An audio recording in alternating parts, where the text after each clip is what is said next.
Yes, guys, Ryjack back for another Man City video. Today, we're talking about the Brentford game, of course. Yesterday's intense 1-0 win for City, putting us up to 5th place in the Premier League. And I don't know, I've seen a little bit of mixed reactions from the game, but I am here to give my take on it and talk to you guys in the comments. So, of course, if you're new, hit me with a sub. Going for 500. We're getting closer every day. Very much appreciate that. Like the video, comment, let me know your thoughts and everything, and check out my my channel description for my social links as always. So, let's take a look at the game. Again, the momentum chart is not always the best descriptor of what happened. I would say the first half is correct. The first half was one of the best halves I think City have had this season. We were really impressive. We created a lot of chances. Players looked really good. Brentford had nothing going for them. They didn't even have a touch in their own box in that half of play. However, second half, definitely a different story. I don't know, switch was flipped, you could say, and Brentford were really good for periods of the game, and they were going at City and trying to create things. They didn't really actually create a whole lot, minus the one error. We gave them a chance where Donnarumma comes up big and makes the one-on-one save after Gavardiol goes up for a header. Looks like he mistimes the jump a bit, and it goes backwards instead of obviously trying to clear it away. But it goes backwards, creates that one-on-one, and Donnarumma makes himself big, saves it. Brentford player Thiago probably should do better, but he doesn't. And Donnarumma comes up big when he is called upon. It was reminiscent of when Son was through on goal and Ortega made that huge save to clinch us the title a couple of seasons ago.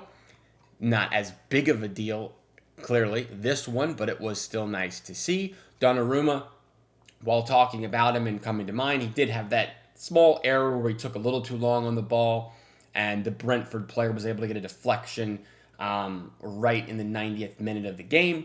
But then Donnarumma closes the game out, making a heads-up play, avoiding a corner by grabbing it, chucking it to a City player. It was a really heady play from Donnarumma, in my opinion. I know some people didn't really like that, but I liked it personally. I thought it was pretty good.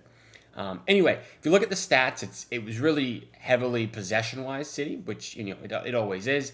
70% to 30%. XG is similar. However, in all honesty, the XG for Brentford really all comes from their one opportunity.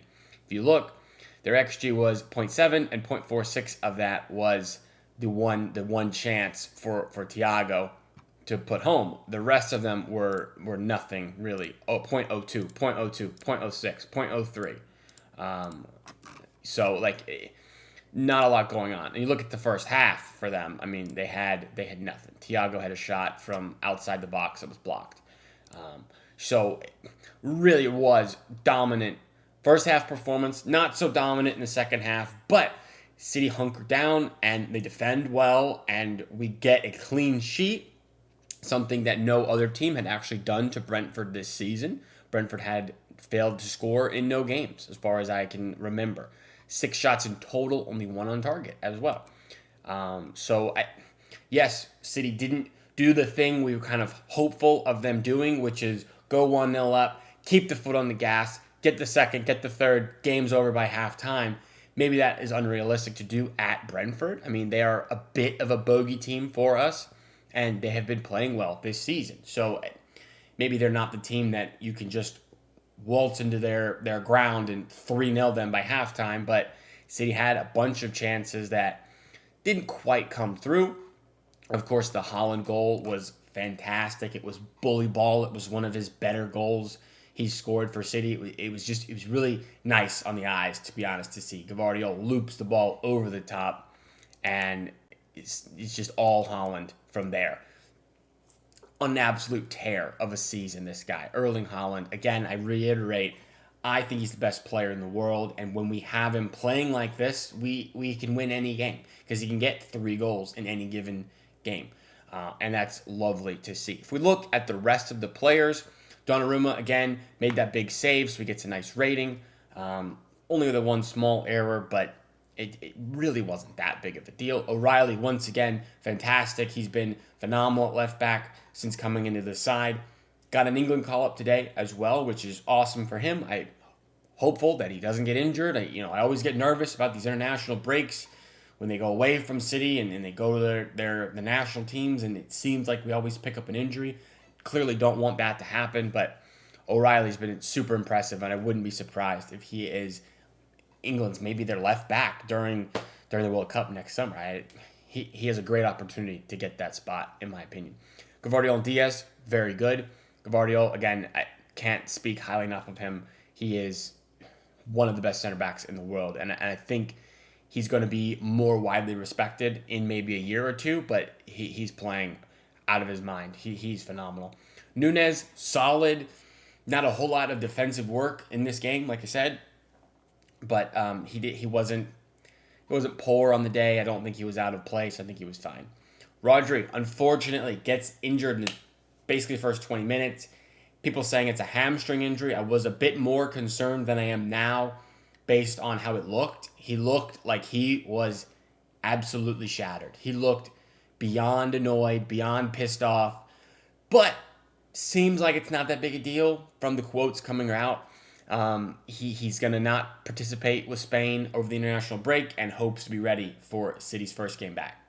Who knows if that is the case and if he will be or not, but he's going to get a nice little rest here over the next 2-ish weeks, and ideally we'll find out some confirmation that we have avoided a major injury there, which is nice. Nico G did come on.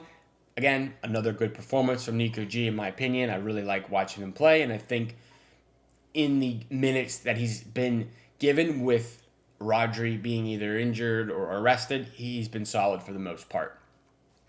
Midfield, the two attackers in the midfield, Reinders and Foden, probably Reinders' best game in quite some time. First half, I thought it was really good. Foden as well, very good and created a lot, and I thought they were good together. I would have loved another goal or two from either of them, but goals won't always come, and their overall play I thought was good. Oscar Bob, outstanding, as he typically is, in my opinion. He was dangerous, looked super creative, doesn't lose the ball. He's silky with the ball. I was super impressed with Oscar Bob. He could have had an assist. Foden had a shot, had actually 2 shots from Oscar Bob, key passes that he couldn't quite either, put far enough in the corner or get on target. So good performance from Oscar Bob. Savinho, on the other hand, not quite as good, pretty ineffective. Maybe it's going to be a match fitness, readiness thing where he just needs more time. But for me, Savinho was disappointing. And, you can tell with the score, I just don't think he was very effective and didn't really get anything going. Maybe he just needs time. And I don't want to go too hard on Savinho at the moment, but I really want to see something from him. This game was no Doku, and it was an opportunity for Savinho, and he just didn't really take advantage of it. So, disappointing performance, but I'm not giving up on the guy. I still believe in his potential and talent, and I just think more time, and he'll be back to, somewhat of last season's performances. Haaland, already talked about, was phenomenal, has been the best player in the world, and is the best player in the world.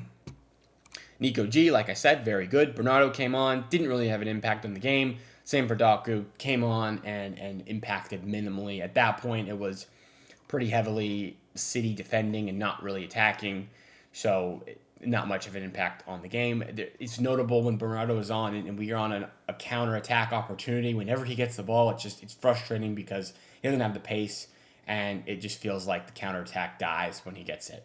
So that's not surprising. It is what it is. As far as Brentford, I thought they were pretty poor in general. They pushed for the second half, but didn't really have anything going. Again, no clear chances other than Thiago's one that Donnarumma took care of. So you look at the table, and we're in a good spot. We're up to 5th. Arsenal sitting in 1st on 16 points. City 5th, 13 points. Just 3 back from Arsenal, 2 back from Liverpool. Spurs and Bournemouth are flying high, but I don't expect them to stay this high much longer. And City have Everton next, October 18th, following this international break, which we all don't like these international breaks, but they are here, and all we can hope for is there's no injuries over the break. City players come back, rested, healthy, ready to go, and make another big push in the Premier League. If we look at our other fixtures coming up, which I can click right here, like I said, it's a big, important run of games, as they typically are for City, who are competing on all fronts. Everton should be a win, you would hope. Villarreal is probably a must win in the Champions League if we want to get that top 8 qualification based on who else we have. Villa doing a little bit better, be at Villa as well. Could be a difficult game there. Swansea, if we want to advance in the Carabao Cup. Bournemouth, again, another tough one. Dortmund, another tough game in the Champions League, but it is at home. You'd hope City win. And then the biggest game of the season, November 9th, Liverpool. We're getting closer and closer every day. That one will be interesting. That one will really be a good measuring stick on if City are competing for this Premier League title. And, should we win all these Premier League games leading up to the Liverpool game, then yes, of course, we're right there. But say we have a home game against Liverpool and we blow them away, people are going to be taking us seriously for sure. Liverpool definitely struggling as of now. So it'll be interesting. It's been good, and I'm very excited for the next couple of weeks. No games, of course, but the content will remain. I'll start and put out shorts, TikTok, so check that for a short form content, Instagram, and our Discord as well. We've got daily chat, Man City fans just hanging out. So check those links in my channel description. I do appreciate you guys watching, and I will see you in the next one.